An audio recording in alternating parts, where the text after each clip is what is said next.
beer. Greetings. Welcome to the film school, my fellow Whovians. Now I'm going to start over. Okay, so take 3. Greetings, fellow Whovians, and welcome to the film school. I am Joe, and just wanted to do a quick little summary of some classic Doctor Who that's finally coming out on Blu-ray. I'm very excited. The third complete series of Classic Who. It's getting a Blu-ray release instead of the standard individual episode release, and again remastered for Blu-ray, which really doesn't help with the video segments, but all the things that are shot on film have been cleaned up, and that looks good.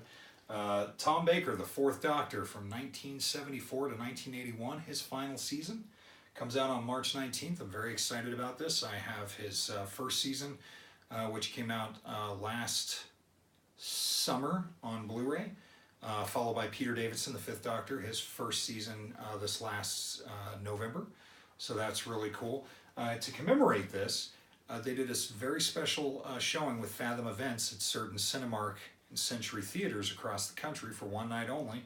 It was on Wednesday the 13th of March 2019. They showed the omnibus edition of Tom Baker's final story, Logopolis, which has the famous Fourth Doctor, the longest actor, the actor who's played the role longer than any other actor, 7 seasons, facing off against his mortal enemy, the Master, played by the late, great Anthony Ainley.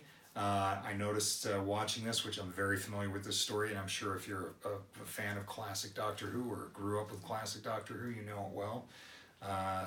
One of the best, in my opinion, one of the best regeneration sequences leading into a new era of the show.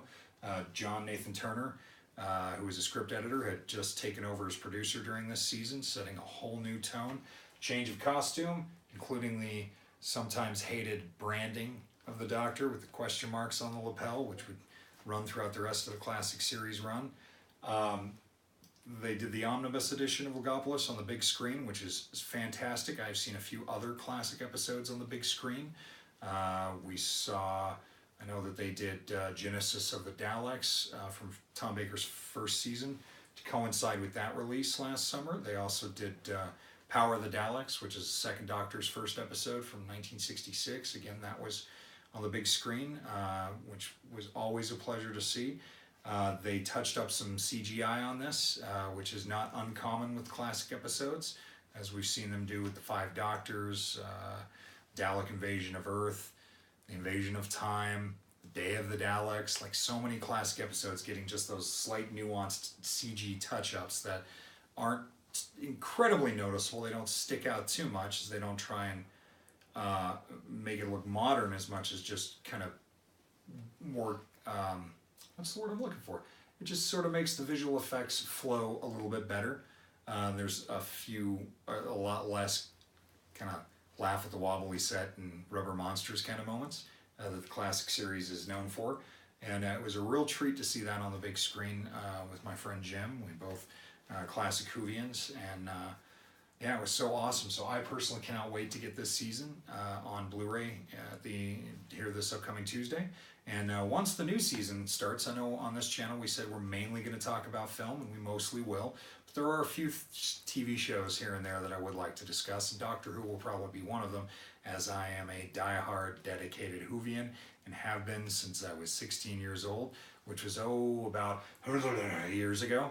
My arm is getting sleeved in Doctor Who artwork, and I've got a collection that I've been building for 20 some odd years. So yeah, I hope I can get some of you Whovians to tune in, and we can have some conversations about this stuff. And as always, thank you for joining.